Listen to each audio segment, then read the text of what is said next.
You know, we all seen him out there. The guy can play. And Jordan Young, he played a lot of ball in Cincinnati, and he's bringing that experience with him as well. You know, a lot of these guys that we've added, even Kanai Walker, even added in the freshman Naja Pringle, the biggest thing for them, we have flexibility now. We have a lot of depth. The guys that can play man-to-man coverage, guys that can be physical in the run game, and guys that can take the ball away. And that's the emphasis we're putting on them this camp and in the spring and over the summer. We got to get more takeaways, and we've been doing that thus far. You mentioned the size, and that's something that Sam really stressed with us, how he was excited about the added height, weight in the cornerback room. I'm just curious, like, where, other than guarding receivers one-on-one, how other ways that really makes a positive impact for the secondary? It makes a positive impact because it allows you to play with more length. You have more opportunity to get your hands on balls. You get more tip balls. You got safeties that can fit in the run game. You have corners that can fit in the run game as well. So being able to utilize size and including with speed as well is always a plus. It's always a plus when I can go into the huddle and not have to look up at my players rather than looking down. I feel a lot better going on the field with that. Sam spoke in SEC Media Days about wanting to maybe blitz a little bit more this fall. As a secondary coach, is that nerve-wracking? Is that exciting when you hear maybe a little bit more blitzing this season? No, at all. There's no bigger, respect than when the play caller can call a blitz and he has confidence in our secondary. You know, we want to be aggressive. We want to be, bring the fight to them. We want to get in their faces, and we want to challenge and contest everything. And that's something that we're going to bring to the table. And I believe we have the guys that can do that. So, yes, attacking, blitzing, anything that the play caller wants to do, we're ready for it. Selman just looks so much comfortable, compared to where he was last year as a freshman. How have you seen him take strides, even from the time you arrived and maybe over the summer to where he is now? It takes time, especially in this conference, to learn what you're doing. You know, coming from high school to college as a freshman, you have time. You have to learn the playbook. You have to, get bigger, stronger, faster in the weight room. And I think he's just putting everything together. The talent is always there. Now he's playing with more confidence. I tell these guys, you have to find your own style. And he's finding his style. He's hitting his stride. And just like everybody else, we are, as a unit, we are trending upwards. You mentioned there's been takeaways in team periods. So what's the blend maybe between picks and ripping the ball out? And I'm sure you chart them. Mm-hmm. Have you got some interception leaders early in camp? That's a good question. We have a lot of the safeties are doing a great job. The corners, we can do a lot better in that category. But we're getting our hands on the balls, and that's always a positive. Now we have to have the confidence and the savviness to feel comfortable playing the ball in the air, okay, or making those contested catches. And we're working that every day, and we're going to continue to drill that. What compelled you? I mean, you had a background in the NFL as well. What compelled you to come back into college ball here? To me, this is a premier program. I played football in this conference. I remember coming here in 2010 and Arkansas coming back in 2011. I was here for the 2014 game. This place is a hard place to play at. The fans love it. The atmosphere is crazy. So it was a no-brainer. When I got the call from Coach T. Will and Coach Pittman, my wife couldn't pack our bags fast enough. We're back down south. We get to wear the crimson, so I'm ready to roll. You mentioned the 2010 game. Some people say those first two plays on offense, Arkansas had a wheel route to Wingo and a Jarius Wright on crossing route, with Trino calling the plays. That might be the loudest the stadium's ever been, certainly ranked among that. What do you recall from the 2010 game? Pig suey.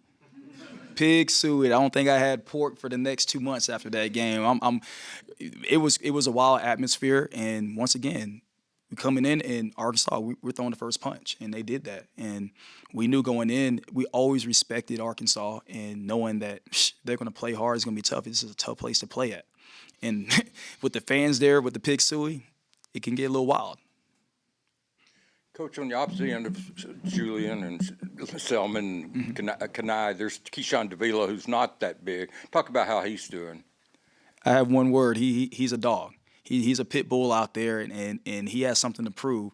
And once again, that is another guy that has a flexibility where we can use him in different places. We have guys that everybody has a unique skill set, and we're being creative in the way that we're going to get these guys on the field. Selman Bridges is a kid that I think before you got here he entered the portal, but then he came back soon thereafter. But I've never seen a kid that went in the portal come back, recruit every weekend like he does. He hosts recruits every weekend, and every single one of them praises him. Just is there been a complete attitude change among Selman or what?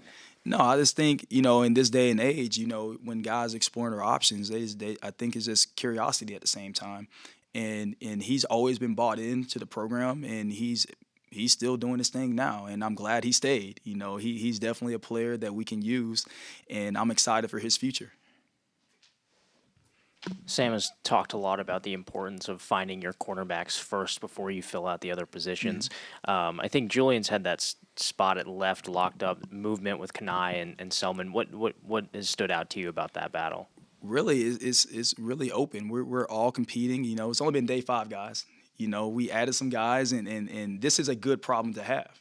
We have some guys that we are all competing. They're all making each other better. We're only as good as our weakest link. And right now we have none. So whoever marches out there on the first game, they're going to be ready. And then I think Larry and Miguel were rotating at Hog toward the end of the spring, and Jordan Young has had that position locked up. I mean, what's his future look like at Hog from right now? Once again, that is another great question. We have a lot of guys that can play a lot of positions, as you can tell. Larry can play Hog. Jordan Young can play Hog. We have a lot of other guys that can play that Hog position. And so it's all about finding your pieces in different situations. We can use them. If it's a 12 personnel, whatever it is, passing situations, we have to get the best 11 guys on the field. And so we're just trying to utilize our roster to the best of our ability. Travis Williams said that your experience helping coach receivers for a little bit in the NFL was something that stood out about you. Just what was that experience like, and what do you feel like you learned from it? It was tough. Learn being on offense for a year is eye-opening. Usually when you're coaching a position, you see your 11 guys on your respective side of the football. When I went to offense, I was able to see all 22 at that point. And so learning how it's like a puzzle, learning how the pieces fit, and then learning what receivers like to do, because I've been in those meeting rooms, I coached it, and then now I'm like a double agent. Now I'm saying, okay, this is what they're trying to do. This is how we can attack them. We play defense for a living, and at cornerback, we always want to take the fight to them. I don't want to play defense for 60 minutes. I want to play a little offense. That's fun as well.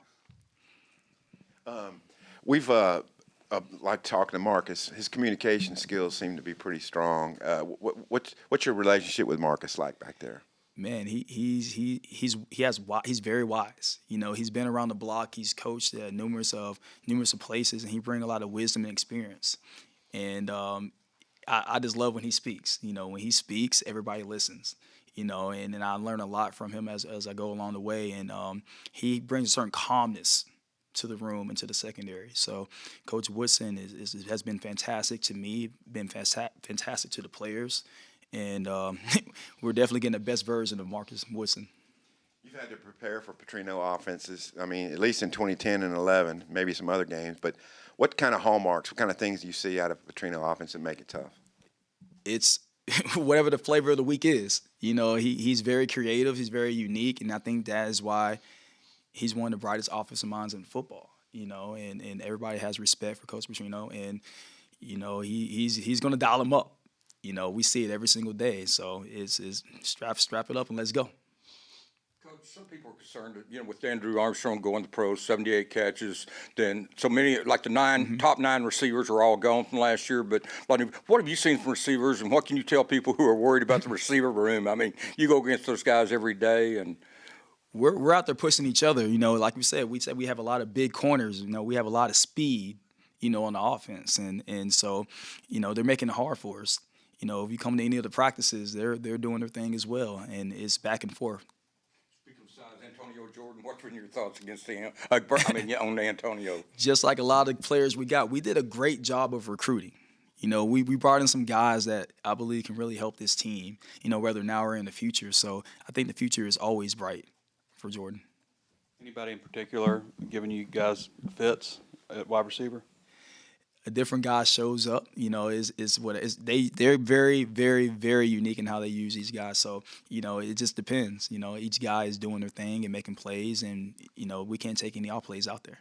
Obviously, you got a lot of competition going for it, but there is the possibility that you could go 6'4", 226 at one safety and 6'1", 222. That's a couple big safety. That's kind of like an old world look. Yeah. I mean, it's throwback football. And whenever we have size out there and we have speed that can keep up, that's going to make it hard for offenses. They're going to have to game plan us as well. It looks like, I mean, this isn't always how it is, but generally, like defensive line subs more than linebackers, linebackers sub more than defensive backs in games and stuff. Is that going to be difficult for you, or is there a scenario where guys play a lot, just kind of even? Or are you looking for your top five? Well, just like an NFL roster, usually you can play with up to 8 to 9 guys. So we tell the players, make it hard for us to not play you. Everybody is a starter and everybody can find their own way on the field. And if everybody takes control of their job, they'll have a seat on the bus. So, whether we have 4 or 5 guys or we can have 8 guys out there that can all rotate, that'll be a blessing for us right there. Kirby Smart was your defensive coordinator in Alabama, right? All 4 years? DB coach, defensive coordinator, along as Nick Saban and Jeremy Pruitt. So, yeah, I had a woozy there. Obviously, Kirby and Sam worked together. Did you call Coach Smart at all before accepting this job? Any research with maybe some past connections before coming here?